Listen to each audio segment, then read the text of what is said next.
Hello and welcome to Criminal Record, the Daily Record's weekly crime show. My name's Angus Hyde and today I'm joined by Norman Silvester, our crime reporter here at the Daily Record. Norman, how's things? Very well, thank you, Angus. Enjoy your holiday? I did, thank you very much. Good to be back. You're looking today we'll be looking at some of the latest developments in the world of crime. First up, Norman, a big one for you coming back. There's been a big development regarding Stephen Bonzo Daniel. What is the latest? Yeah, as you say, a dramatic development in the world of crime, world of organised crime. As you know, as regular listeners, viewers, or readers of the Daily Record know, we've featured for a number of years a long-running feud between the two families in Glasgow, the Lyons and Daniel families, linked to organised crime. There's been a lot of violence and police investigations over the last 25 years. This morning around 6 a.m, Police Scotland, under the sort of banner of Operation Venetic. The Operation Venetic is a UK-wide investigation into organised crime. And this operation, part of the operation yesterday morning, was part of Operation Venetic, which has already seen around about 60 arrests in Scotland alone. This particular police operation this morning, about 6 a.m, there was a property in the Bishopbriggs area of Glasgow, just outside Bishopbriggs, just outside Glasgow, a suburb of Glasgow, if you like. They went to a property and arrested a 46-year-old man. That man is Stephen Daniel, a senior member of the Daniel family, the same family that's been this long-running feud with the Lyons crime family over the last 25 years. Stephen Daniel was arrested this morning about 6 a.m. Officers called at his home. He was taken out in handcuffs, put into a police van or police vehicle, and taken to a police office for questioning. We don't know where at this moment. We don't know if he's been charged as yet, or if he'll be appearing in court tomorrow or in the next few days. Now, what the police Scotland are not saying too much, but they have confirmed the arrest of a 46-year-old man on allegations of being involved in serious organised crime, firearms and drugs offences. We know from our own sources that this particular individual is Stephen Daniel, known as Bonzo. That's his kind of family nickname. To tell you about Stephen Daniel, he's the nephew of Jamie Daniel. Jamie Daniel used to be head of the Daniel crime family, crime clan, if you like. He passed away in 2016, and to many sort of observers of the sort of organised crime scene, Stephen Daniel is seen as kind of de facto sort of senior member of that family. He's now been arrested, as I said earlier, on charges, or he's been arrested in connection with allegations of serious organised crime, firearms, drugs offences. We also know from Police Scotland that around about the same time, a 38-year-old man was arrested in the Garthamlick area of Glasgow. That's about 4 miles from Bishopbriggs, more towards the east end of the city. And he's been arrested on, I say, similar charges, serious and organised crime, firearms, drugs offences, but also conspiracy to murder. We don't know too much about that. But this is a fairly major operation. Assistant Chief Constable David Ferry has made a statement saying that this is part of a wider investigation into organised crime. Organised crime won't be tolerated in Scotland. It's very much a message coming also from the Chief Constable. They're also reassuring the public that they won't tolerate people being involved in organised crime and the potential dangers to the public, and also made a kind of more general appeal for information. If you know people engage in organised crime, to come forward and tell the police. So this is a major development. You know, we've seen quite a few arrests in the last couple of months. We've seen the arrest of Stephen Lyons, the so-called head of the Lyons crime family, or Lyons crime clan. He was originally arrested coming off a plane in Bali. He was deported to Amsterdam in Holland, and he was subsequently extradited to Spain. He's currently a prison somewhere in Spain, facing charges basically of being involved in organised crime and money laundering. So it's a dramatic development in terms of the police operation against organised crime. We know that it's not just a kind of Police Scotland investigation. We know that they're involved with forces, with the National Crime Agency, with police forces in Holland, United Arab Emirates, and places like Turkey, so it's Mhm. quite global. And we can sort of see the arrest this morning of Stephen Daniel, that kind of context. We know in respect to the Lyons family with the arrest of Stephen Lyons, there's also been other people arrested or extradited, in one case from Dubai. There was a big police operation in the late spring, early summer in Spain, where quite a number of alleged members of the Lyons crime family were arrested. There were similar operations in the Glasgow and West of Scotland area. So what we're really seeing is a major offensive by Police Scotland in connection with basically police forces across Europe and in the globe to target organised crime, and in particular people in Scotland allegedly involved in organised crime, Yeah. and more specifically members of the Daniel and Lyons families. Yeah, and that's now two figures from a figure from either side of this historic feud in Scotland who have been apprehended by authorities. Is this a kind of signalling a turning point here, or what does this kind of mean? I think what we're seeing now is one of the criticisms the coffee made of police generally is that, you know, they get the kind of small fry or the people that are allegedly involved, maybe sort of middle ranking figures. But I think what we've seen in recent years, certainly going back maybe last 5 or 6 years to about 2019, is fairly major figures, people near the top of the tree, people who are making or allegedly making the decisions. So the rest of Stephen Lyons falls in. Stephen Lyons is seen as the de facto head of the Lyons family. Stephen Daniel seen as a senior member of the Daniel family. So what we're seeing now, and not just in Scotland, is police forces targeting people near the top. We saw the last couple of weeks, the arrest and deportation of Daniel Kinahan, famous or infamously head of the Irish Daniel crime family, the Kinahan family. He was deported or extradited to Ireland to stand trial. So we're seeing quite the police getting people really near the top of the tree. Yeah. You know, key figures, not just kind of people further down. And you know, this is been linked to a kind of communication system called EncroChat. Now, this is something that the criminals have been using probably for the last 6, 7 years. But it's basically a messaging system where they kind of text each other and exchange information and details about their alleged criminal operations. And the authorities have been able to hack into that. Yeah. And that's provided a kind of wealth of information in recent years, where it's basically the police have been able to say to the individuals, we've got evidence of you planning these criminal operations. We've seen quite a number of people end up in prison. So it's quite a major development that, you know, the police are having big success in targeting, you know, the big boys, you know, the main players in organised crime, both at home and abroad. Do you think the EncroChat kind of breakthrough has been a big factor in this? The information I have, it effectively all the major arrests of criminal figures and imprisonments and what have you is mainly due to being able to crack this EncroChat system and to be able to work through that. I mean, there's a lot of work for the police. It was originally a system used globally by criminals, and apparently it was the French authorities that originally cracked it, and they provided this kind of wealth of information, like a treasure trove of information that police have effectively just been working through for the last 4 or 5 years, effectively. We don't know if it's connected to the arrest of Stephen Daniel or directly Stephen Lyons, but we know of a case recently where a fairly senior crime figure was extradited back to Glasgow, and he was presented with evidence of drug dealing criminality, and he pled guilty. So we've seen a lot of guilty pleas, basically based around a lot of this EncroChat information. So it's been a real breakthrough for the police, and it's enabled them to target people really at the top of the tree.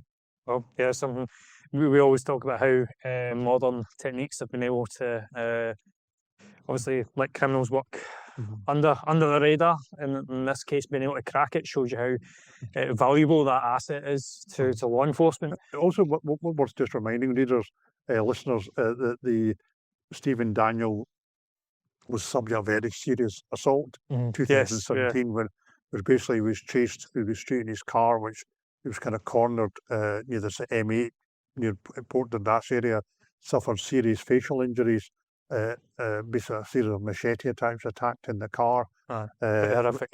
Very seriously injured.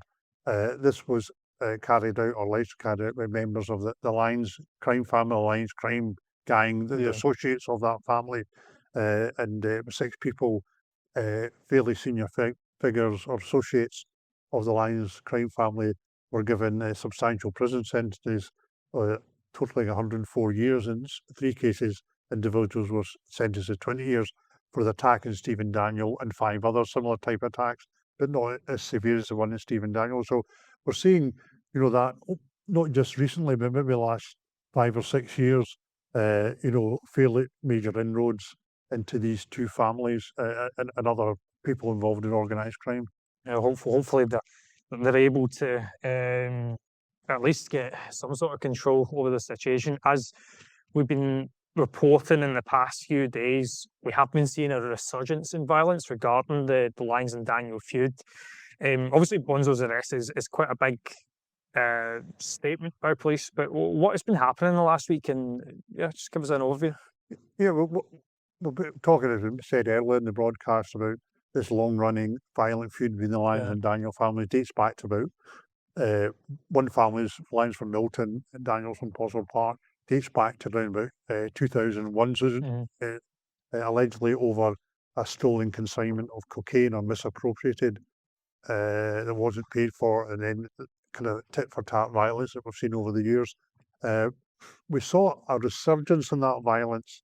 It had gone quiet for a couple of years in March last year, and there's a bit of a subtext that one of the Daniel associates, Mark Richardson, an associate in turn of his, had ripped off a chap called Ross McGill, allegedly ripped off a man called Ross McGill over a consignment of cocaine paid for with fake cash. Ross McGill is an individual who, former kind of leader of the sort of Rangers fans group, Ultras group, the Union Bear, from East Kilbride. He kind of emerged early part of last year. He is said to be a man who's orchestrated a kind of serious reprisal attacks over this alleged kind of cocaine deal paid for with fake money. And we saw a string of machete attacks and fire bombings aimed at Daniel family members and associates, both in Edinburgh and Glasgow. The police seem to have got on top of that through Operation Portalege, something like 64 arrests. They seem to have put a lid on it, so much so that the Chief Constable Joe Farrell in June told the Scottish Police Authority that there'd been a reduction in the violence, and also effectively, those who didn't say directly, suggested there'd been an end to this kind of feud, suggesting that the 2 factions had come to some sort of agreement. And to be fair, there was no further violence. It all gone quiet really since about January, February. But we seem to have seen a resurgence of that violence. We don't know why. It's the same type of violence. We know there's a group, there's a group called Tamil Junto. It's a kind of shadow group said to be or operating at the behest of Ross McGill. They're said to have been alleged to be behind a series of recent incidents over the weekend and early part of this week. So we saw early hours of Friday morning a group target properties where 2 members of the Daniel family were resident. One was a property in Maryhill, Curzon Street, said to be where a Ronnie Daniel lives, Daniel family member. And then a short time later, there was a property targeted in the Steps area of Glasgow, said to be where another Daniel family member, Robert Daniel, lives. Neither were injured. I don't think either were in the house at the time, or they managed to escape. There was certainly a lot of damage done to the house in Maryhill. So that was, now we don't know why that happened. Some are suggesting it could have been a reprisal attack in revenge for another case which was reported on in detail, the double murder of Ross Monaghan and Ed Lyons Jr. They're 2 members of the Lyons family, crime family associates, who were shot dead in a pub in Fungarol, Spain in late May. They were both there watching football, and there was other customers in the pub. It was quite late at night. Gunmen walked in, shot Eddie Lyons, and then shot Ross Monaghan. Both died at the scene. Subsequently, a man from Liverpool's been arrested, extradited to Spain to stand trial, so we're going to wait the outcome of that. The suggestion certainly that the targeting of Ronnie and Robert Daniel was in relation to revenge for that. Well, yeah. We just don't know. Having said that, there was a further incident in Eaglesham where a vehicle, some sort of car, was rammed into a property, causing substantial damage. We don't know quite what's behind that. We also know of an incident more recently in Tollcross where a car was set on fire. In between times, I think it was late on Saturday night, a showroom stroke garage in Kirkintilloch was a car outside that garage was set on fire. We know that garage has kind of links to the Daniel family and was previously targeted around about April last year as part of this kind of ongoing violence. So, and as I said, more recently there was a car set on fire in a kind of area of Tollcross in Glasgow. We think that's also linked. So we don't know quite what's kind of prompting it all, but it just shows that kind of feud and the feud within the feud doesn't seem to be coming to any significant end. Do you think these arrests of two of the head honchos is going to cause much of a... Is it going to put any stop? Is that going to affect the kind of flow of the violence that we've seen in the last week? I mean, I've been told by quite a number of people who know the Lyons and Daniel family as well, from both sides of the fence, from the law enforcement and from the, I suppose, organised crime. It's been described to me as a feud that will never end. Yeah. You know, as long as there's people out there, it will never end. But as you rightly point out, we've seen arrests of some fairly major figures at the top of the tree, actual family members rather than associates. I think what's more interesting to see is who's going to come in and fill that vacuum. Will it be people within the Lyons and Daniel organisation, or maybe people waiting in the wings we don't know about? Because as we all know, in Scotland and beyond, there's a massive demand for drugs, particularly cocaine. It's a multi-billion-pound industry. People using it across all sections of society. That demand is still there. It's not going away. And as long as there's money to be made, somebody will be ready to step into that breach. Yeah, of course. And we will be at the forefront bringing you all the latest. Bring all the latest, yes. Yeah, of course. The Daily Record readers. Yeah. Another major problem that we've seen is the resurgence of violence, not only in the streets, but at football matches. And that is not just Glasgow's Big Two, for example. It's across the football pyramid. Police are being called in to bring in Big Brother, bring in facial recognition to help identify hooligans at games. This is it's one that will strike a chord, maybe in a bad way, with football fans. Tell me more about that. Well, we know that there's been resurgence in violence at football matches, inside and outside grounds. All of it to do with setting flares off, fighting, just general crime and disorder. Some of it, not all of it, linked to these new kind of ultra fans groups that have been set up. They're not all responsible. You know, a lot of them are quite decent, law-abiding, and prevent a good image of football. Others not so. And we saw, for example, in March, at the end of the Scottish Cup tie between Rangers and Celtic Ibrox, pitch invasions and flares being set off and people being attacked and all the rest of it, and that's still being investigated. There's a subsequent report commissioned by the Scottish Football Association, and the author of that report was very critical of the way the authorities generally handled it. There was critical of the fans, critical of the police handling of it, and critical of both clubs. So it's something that in Scotland we've got a history of dealing with big games, a really good reputation. A lot of it through the Old Firm experience. That's given police really good experience, and we've seen until quite recently major football events like Champions League finals and Europa League finals coming to Glasgow. So they've got a good reputation. One of the problems has been for example, Celtic Rangers games, reductions in numbers of away fans. So the police have maybe lost that skill at dealing with large crowds of both sets of supporters. We were speaking on, I think, our last episode about the report into the latest the violence on the pitch during one of the Old Firm games. And they were saying, there were genuine fear in the police when it came to covering that? They've lost that experience because a lot of until the last couple of years, a lot of Celtic it's only been home fans, so you don't have that experience of policing the bigger game, you know, with the attendant risk. But coming back to the Big Brother issue, Craig Naylor, his title is HM, Her Majesty's Inspector of Constabulary for Scotland, is a kind of oversight body that inspects the police and makes sure they're doing their job. He highlighted the problem of football hooliganism is a major issue for the police in Scotland at the moment, and he suggested they need more powers to deal with hooligans. And we know a lot of these guys are all masked up. Yeah. So what he suggested is, or they're difficult to identify, is the introduction of facial recognition. Now, that's used a lot by police in England and Wales, particularly in the Met. But basically what they do, to express it simply, they'll set a van up a particular location on the street.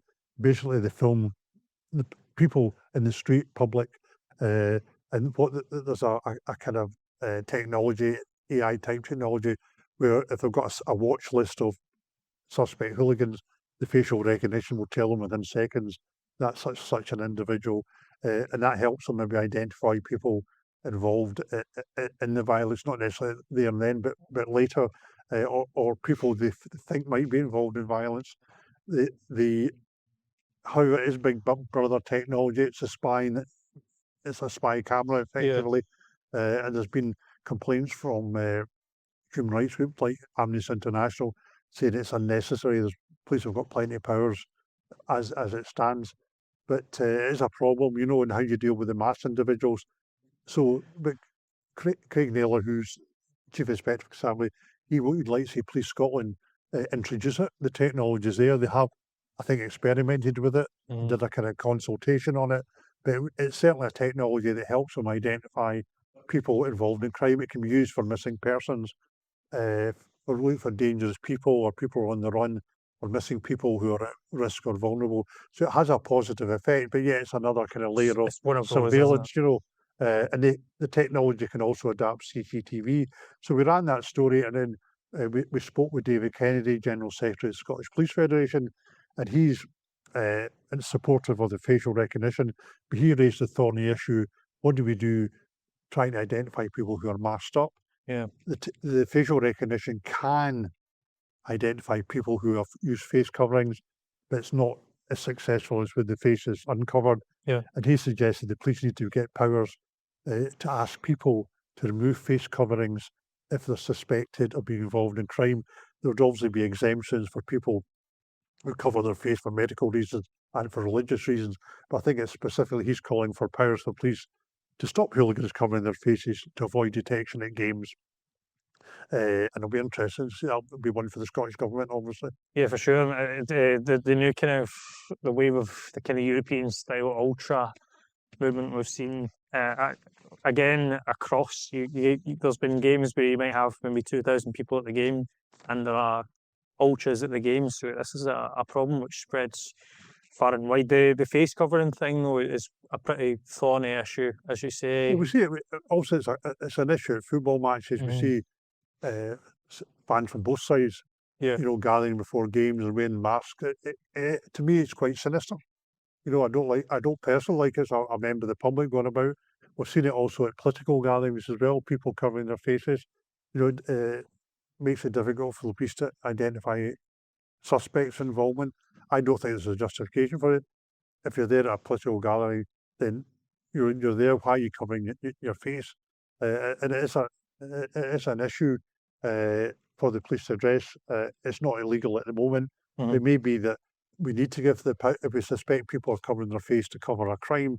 I mean, the old days it was a bank robber, somebody going to a bank and use a balaclava mask to hide their identity. We don't have bank robberies anymore, but we're seeing a growing number of people involved in various types of disorder on all factions and all sides, covering their faces to avoid detection. And you know, it may be that we have to give the police that power just to say, to order an individual to remove his or her mask or face covering or whatever you want to call it. Yeah, a very tricky one for the police to navigate, but it'll be interesting to see how they get around that, because it's definitely an issue for them going forward. It's an issue. You know, you've got people you've got civil rights as well, human Yeah, of rights. course. Yeah. It's a difficult issue. We are quite a highly surveilled society in the UK, but said that often we've got more cameras than any other country in the world. Of course. It Yeah. is very, it does detect crime to a certain extent. It's very, very successful. It's only preventing crime, but we know it's successful, like the CCTV in detecting crime. It's one of the reasons why police have a very high detection rate in murders, because they're able to use CCTV and stuff like that, doorbell cameras and what have you, dash cams and all that kind of thing, to identify suspects. But it's also a suggestion. I think a lot of people are quite used to it. So much so that they CCTV. don't even know it's there. And this is it. I mean, half the time, most people have a Ring doorbell or something there. It is quite commonplace now. It's just I think the aspect of facial recognition is the one which people will be like, well, where does it end? Yeah, it could be, as I say, a step too far. I mean, CCTV, if you don't like being in CCTV in the city centre, you don't have to go to the city centre. It's different with the face recognition, certainly the Met, just got some critics on the Met will set up a van, and they put a lot of signposting that we are filming in this area. So they do that. They would be obliged to do that, for example, if they're doing it outside a football ground, to have some of the sort of signage to indicate that people were being filmed. My understanding is that once that particular operation is finished, say against football hooliganism, they have to destroy all passerby footage. They can only retain footage of people that are on a suspected watch list or people that have been arrested, detained, or reported. Yeah, of course, and we'll definitely be keeping tabs on that one. I do not doubt that we will be back on that on another episode. Moving away from everything we've just spoke about, looking at, there was a disturbing case last week of a mother who was jailed for trying to poison a young girl. Quite a shocking one, that one. What can you tell us about this? Yeah, there was several restrictions on how we could report this for various reasons, but basically it was a Laura Docherty. She appeared at the High Court in Edinburgh last week, and basically she was charged with attempted murder. And the attempted murder was basically she would be poisoning a young girl, basically from the age of sort of 2 or 3 up to about 5 or 6, with antidepressant and pain-killing drugs. And now we spoke to the child's father, and the father had said that his daughter had been ill for a number of years. He couldn't quite identify what was wrong with her. He was a first-time parent, so didn't really know.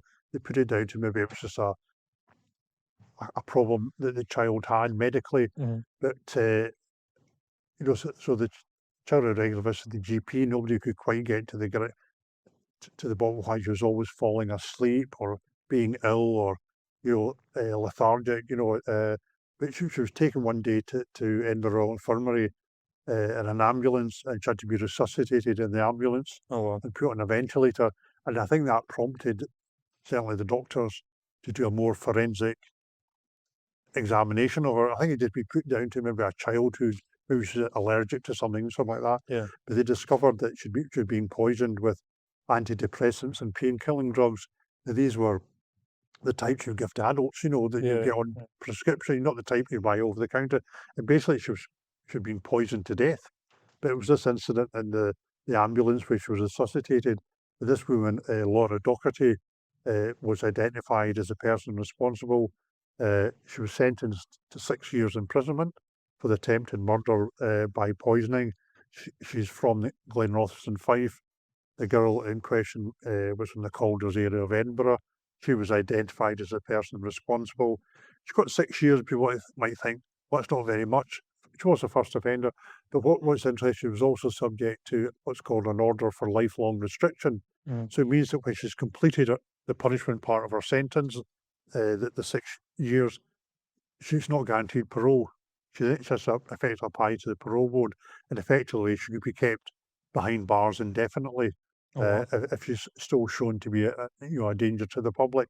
And there was a kind of social inquiry reports that sort of pointed out to this woman having sort of various issues.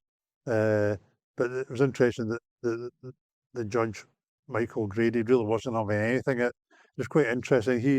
said the word wicked is an old-fashioned word, but there are times when no other word will suffice. You show no remorse or insight. And the court report said Docherty had an unstable personality disorder, but you know, the judge was quite damning that it was a wicked act. And the interesting part of this order for lifelong restriction could mean in theory she might never be released. Well, it's an awful crime that she's committed. Would like to hope that you know, she does serve a. Yeah, which is we spoke to the father. The father's feeling, he was quite outspoken. He felt she should never get out. The likelihood is she will, but the father's point was that this is a woman who's not only a danger to children, but could be a danger to the wider community. Yeah. You know, who would embark, and we don't know why she embarked on this poisoning campaign over a number of years. That obviously not only caused a lot of distress to the girl, but also the girl's own family. We know the girl's now living down in the West Midlands with her grandmother. As dad sees, who's still living in Edinburgh, sees on a fairly regular basis. But you know, it's a lot of unanswered questions because he doesn't know why this particular woman, why she did it, because there's obviously no financial benefit out of it. Maybe a bit of attention seeking. Sometimes people like that, they like to be in control of situations, a bit of attention seeking. But from what we gather, that she's not shown any remorse or insight to behaviour. So I don't think that will sit well with the parole board when she comes to apply for release. Yeah, well, the same question as I think any of our listeners or viewers will be asking is why would you do embark on that? And I think that's the exact same thing the parole board will be asking. It seems something that's completely motiveless. Why would you target a young child who poses no threat to you? And it's, you know, quite a kind of perverse thing as well. You know, it's why would you poison somebody with medication? You know, there doesn't seem to be any rhyme or reason for it. But unfortunately, we get a lot of cases like that through the court of people who carry out some quite dreadful acts. And at the end of the day, we're often none the wiser as to why they did it. Yeah, well, I suppose we may never know. We may never know. There's only one person can tell us. Well, if that comes out, we'll be the ones to report it. Yes. Of course, but Norman, that brings us to the end of this Thank you very much. Thank you. Criminal Record. Thank you for joining me. Yes. If you have a question for the team, you can email reporters@dailyrecord.co.uk with the subject line Criminal Records. We'll be back next week. In the meantime, you can subscribe to this podcast on Spotify or Apple Podcasts by searching for Criminal Records, or you can watch it each week on our YouTube channel, including clips and all that kind of stuff. So from me and Norman, thank you very much, and we'll see you next time. Thank you.